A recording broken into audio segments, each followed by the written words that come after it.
Thursday Thunder. It's 5th of April already. Yeah, it is. Daylight savings finished. Which has screwed me up. It's dark early at night, but then it's light early in the morning.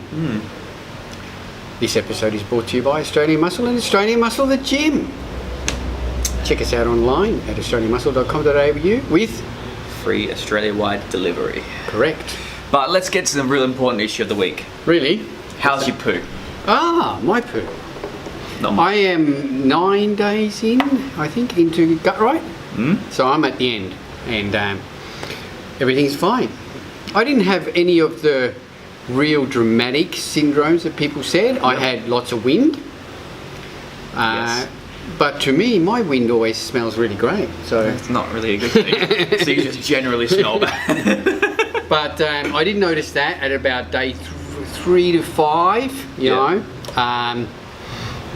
And a little bit more frequency of going to the toilet for number 2s. And the number 2s were really, they were Fluent? big brown snakes. Would you call them fluent for now? Yeah. Big brown snake. Yeah.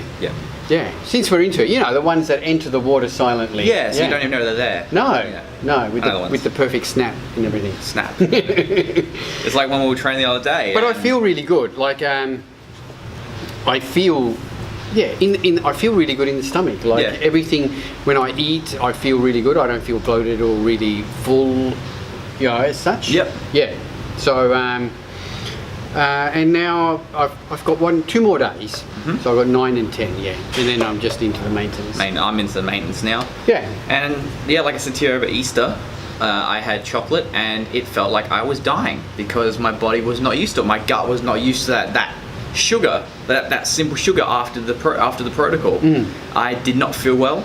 I was up until like 3 in the morning. I must admit, I don't have a lot of cravings or anything. No, I don't have any at all. Like at the moment, I was craving that ham. I was craving chicken parmesanas. I was trying just all savoury food, no sweet, which is.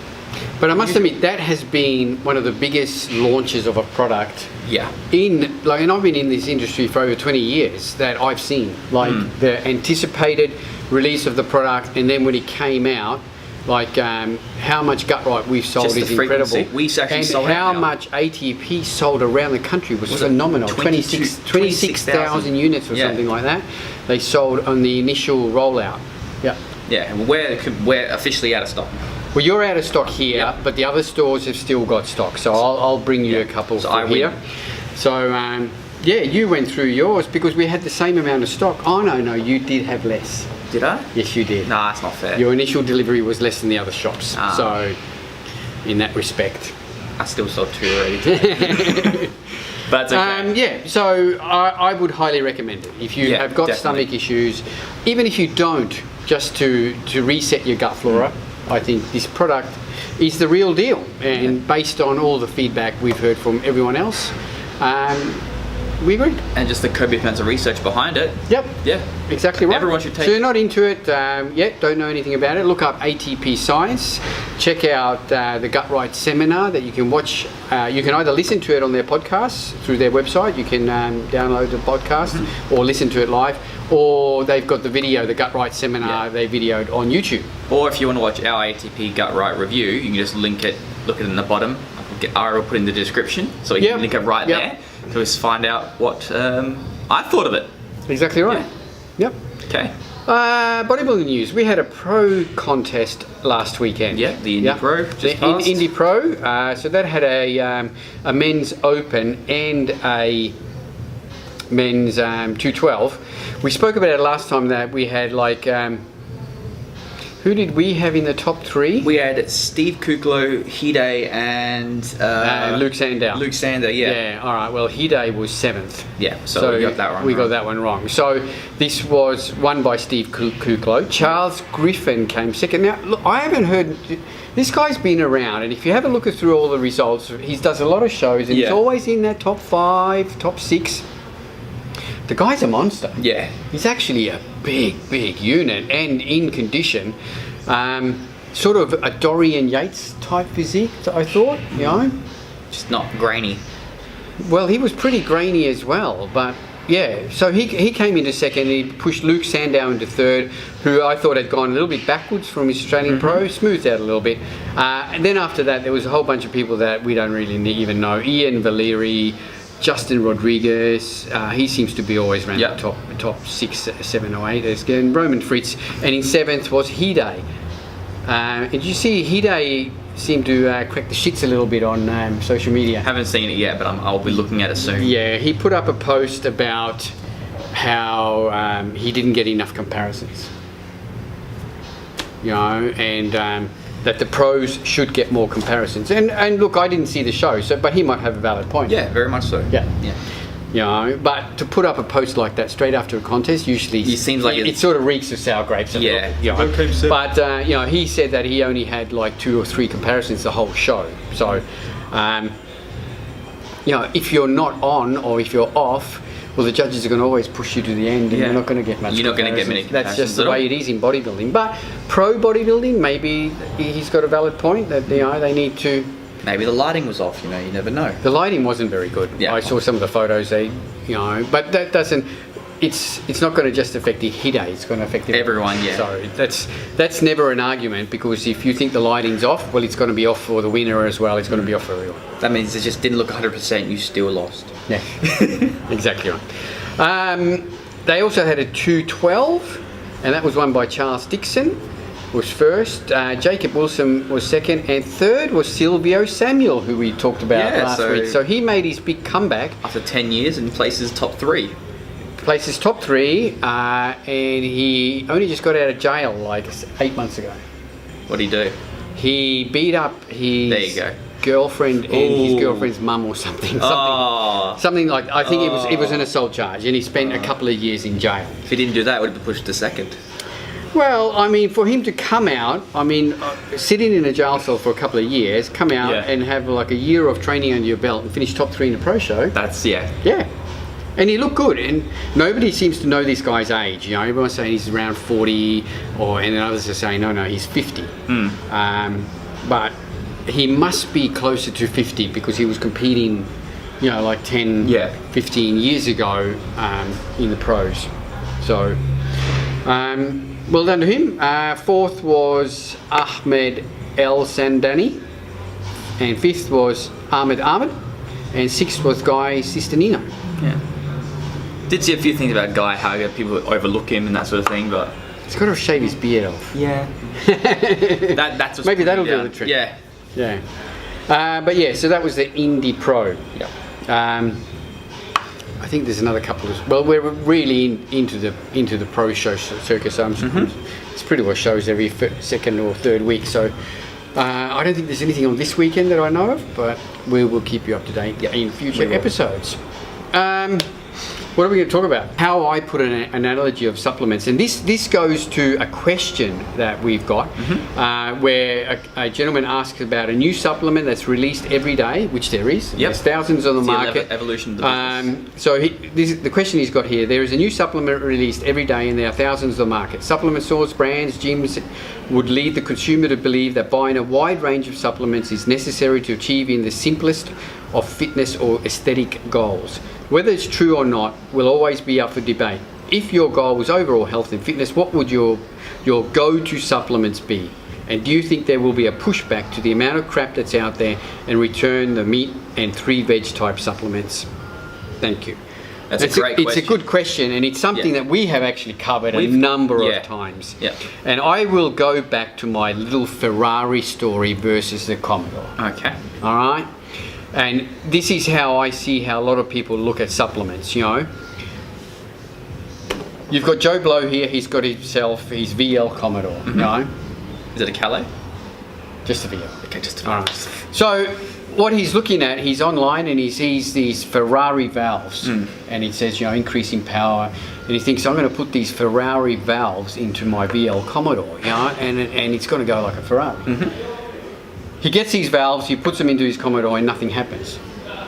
And the problem is that he hasn't done the basic work to this VL motor. He hasn't started with the exhaust, you know, making the exhaust bigger, putting some extras in, doing the new cam, etc. Working from the bottom end up and getting the basics of that engine. And then if you did all of that, like Ferrari have done to their Formula One cars, for instance, and then they put in some sort of new valve on top of that, that might increase performance by 1/1000th of a second. But in Formula One racing, that 1/1000th of a second can mean the difference between qualifying first or fourth. But in your VL Commodore, it does fuck all. Yeah, you don't have a strong enough foundation. Yeah. You're pretty much just putting a brick on an empty foundation. Yeah, it's not going to do nothing. No. So you always, and this is where supplementation boils into. That's what supplementation means. Yeah. To supplement a healthy diet, healthy regime, you can't just think, I'm going to take 25 grams of creatine and hope for the best. Well, it will work, but you might have side effects. Well, that's right. So get your basic supplementation in order first, which should always be, as far as I'm concerned, should be protein. Yep. I am still a huge believer in creatine, just pure creatine monohydrate. You don't need to get these creatine phosphates, citrates. We can go a whole other video on and you know, and there's just so many of them. In the end, creatine monohydrate works. Creatine monohydrate is creatine without the water molecule. Yeah. That's it. That's it. And all the other creatines are all derivatives of creatine monohydrate. Yes. So just creatine monohydrate is fine and it's cheap, and you know you can get like a 3 months worth of creatine for $45. Yeah, simple. You know, so creatine, protein, and then a recovery amino, either glutamine or then an essential amino acid. Yes. Where you go from there, then should not be at the expense of basic. Those basic stacks should be there all the time. If you want to throw in a pre-workout on top of that, then throw a pre-workout on top of that. An intra formula, that's fine as well. Test boosters, etc., but not at the expense of that basic form. No, you don't want to have your everyday equal about 30 different products. Yeah. Because at the end of the day, what's working for you or what isn't. Yeah. You want to find out what's working for yourself. As for myself, I honestly think just, even if you're not eating enough, protein definitely is a good base. If you're not eating enough, a multivitamin, like multifood by ATP, and your creatine or glutamine, depending on what you're looking for. You're looking for strength. Look, we can go in from that into all sorts of tangents, and you could throw everything in. I did that supplement stack on a basis of building muscle. Yeah. You know, you want to throw in health aspects, well then you're right, multi-food, a greens formula even, gut right, things like that. You know, so you can then branch off from there to all sorts of different tangents. You know, I base a lot of my supplementation now around health and well-being. Yeah. That's what I use greens formulas and multi-food and things like that. But I still have got my protein and aminos and creatine as a base for my muscle building. Yeah, of course. You know, so I hope that sort of answers your question, because I think yes, you know, and we do that here at Australian Muscle. We've got lots of different supplements covering the broad spectrum of everything. But I think that basis is where you should start. Yeah. And from there you can move on. And we can see anything we want. We can go, hey, I want to lose weight. Well, here, take creatine. Or we won't. No. Yeah. We have another question. We have another question. This was from Jeremy. Yeah.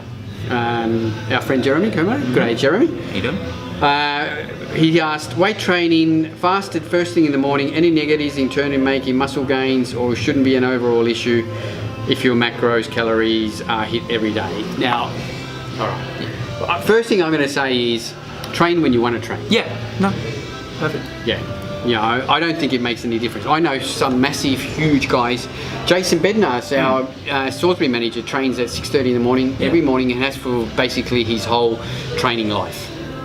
And it's worked fine for him. I trained for years in the morning. So in the end, I think first and foremost, it needs to be, if the only time you can train is in the morning, well then that's the only time you're going to train. You know, I don't think any of this, there's any negatives. The only negative I can think of is that you need to get up earlier. Yeah. Everyone likes sleep. You know, and when I was training in the morning, it took me a little bit longer to sort of warm up and get my head into things, you know. Yeah. Well, I can go on a different way of that. And now I was reading some studies on fasted training, intermittent training, fasted, and there was a study that concluded that people who ate less made no difference. It came down to how much calories you're eating per day. Yeah. But when it comes to body fat loss and trying to utilize fat as an energy source, training first thing in the morning is the best, because after 8 hours your body is depleted of glycogen because it's been running your organs all night. But this is only if you take a fat first thing in the morning. Yep. That's the first bit of macronutrients your body's getting, so that's what's going to prioritize. If you're training fasted, have a fat pre-workout, like for instance, I don't know, MV, yeah. or even an MCT, like an avocado oil, that sort of thing. So the first thing your body has is a fat, so it's going to prioritize fat burning. As opposed to strength and muscle gains, hit your calories. Yeah. Hit your calories. If you want to prioritize fat burning, have a fat pre-workout. If you want to increase strength or anything, eat your calories. I used to, when I trained in the morning, I had to eat first. I can't train on an empty stomach. No, and that's the thing. So I'd get up and I would have usually a very simple breakfast of oats and maybe just protein shake and some berries and whatever, and then I'd go train, because I just can't train on an empty stomach, because I'll be just thinking about food while I'm training. Whereas others are different. I think the question really, I don't think there is any negatives. If you're training hard and then you're eating enough food throughout the course of the day and supplementing well, you're still going to build muscle just as good as if you're training at night. Exactly. One thing I'll say, look, people will say fasted cardio or training is better than in the afternoon because you've eaten all these things. Well, what I've noticed is, if I go for a walk in the morning and I'll say I do my 10k loop and it takes me 59 minutes or whatever, if I do the same walk in the afternoon, I'll do it 5 to 10 minutes faster. Yeah, you've got that because energy. I've got more fuel. Yeah, and which means that on my app and everything, it says that I've burnt more calories as a result of it. Yeah. So some people actually have said that it doesn't make any difference because you can train harder in a satiated state. Yeah.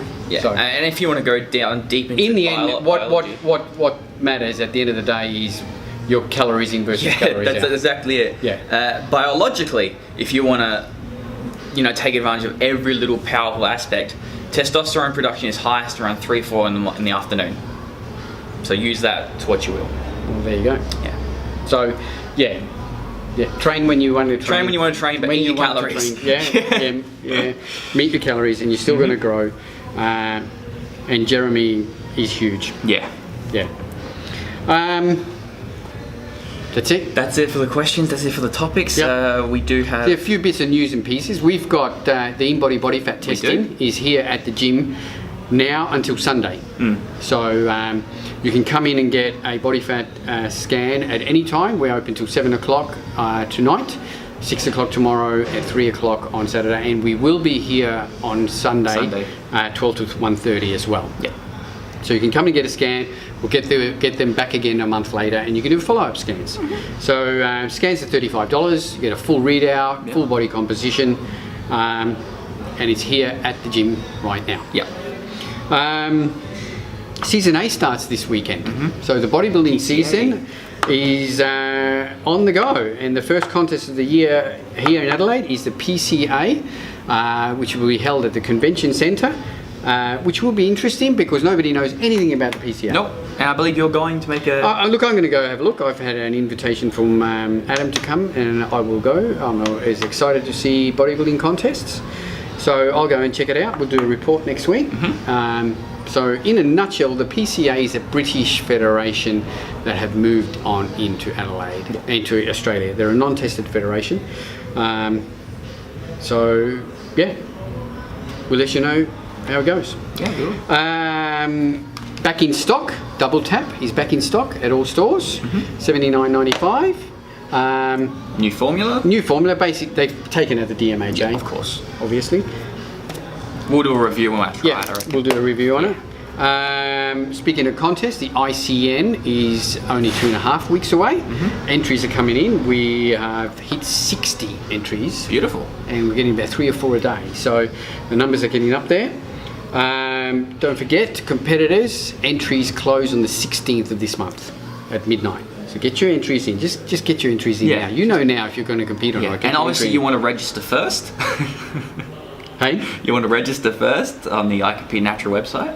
You know, register, enter, Yes. done. That's right. Yep. Check out the ICN Facebook page. ICN South Australia Facebook page. First pinned story has got detailed instructions how to enter. It takes 5 minutes. Piece of pieces, isn't it? It was just email, you want to enter? Sure, Yeah. here you go. So we've got 2 more posing classes as well. So posing classes are on this week here at the gym and at Olympic Muscle and Fitness. Check out the Facebook page for more details. We have also got the Gold Standard promotion has started again this month. So what's it all about? We win prizes. Yeah, so pricing wise, we don't have a list in front of us, we forgot. But it's £5 whey has dropped down to $79.95. And the bags are $149.95. $149.95 for £10 whey. So you're looking around a 5 to 10% decrease on all the whey, the casein, your pre-workout. Yep. What else is Gold there? Standard Gainer. Gold Standard Gainer as well. They've all been reduced rather That's well right. for And you go into the draw to win 5 trips. Yeah. One of 5 trips. Yeah. It's like on the floor. Yeah. I'm looking at the thing on the floor. Yeah. So It's good. all the details are on the tubs when you buy them. Yeah. So check them out. And that will be running all month. So dramatically reduced prices on Optimum Nutrition products. Yes. Total War is back. The shops are restocked in Total War. There's a new flavour, Aussie Autumn, which is an orange and mango, apparently. Sounds I don't nice. know why they don't just call it orange and mango. I don't know, maybe because it's the American thing. Aussie mango, Aussie autumn. It's like, what's autumn for one? Yeah. So So Aussie Australian Autumn is fall. orange and mango. Yeah, there you go. That Apparently, sounds nice. we got autumn now, so it's orange and mango outside. I don't see any. Going off on a tangent? Yeah. Yeah, so that's it. And grape. And grape. Exactly right. Yeah. And grape. Grape would be nice. Check out episode 3 in our podcast that we recorded this week, where I chatted to world champion and one of the top natural bodybuilders in the world, Ben Wortley. Yeah. That was a really good, interesting chat. Ben talked about overcoming 2 shoulder recos, traveling by himself. He travels by himself all over the world and competes and just rocks up at these shows and wins. So it was really good chat. Ben is a very, very passionate person, so check that out. That's it. Everything on my list is gone. That's it for another week. That's it. We'll catch you guys next week. And we'll do a review on the first contest of the year. Yeah. Let you know who won. Catch you guys next week. Bye. See ya.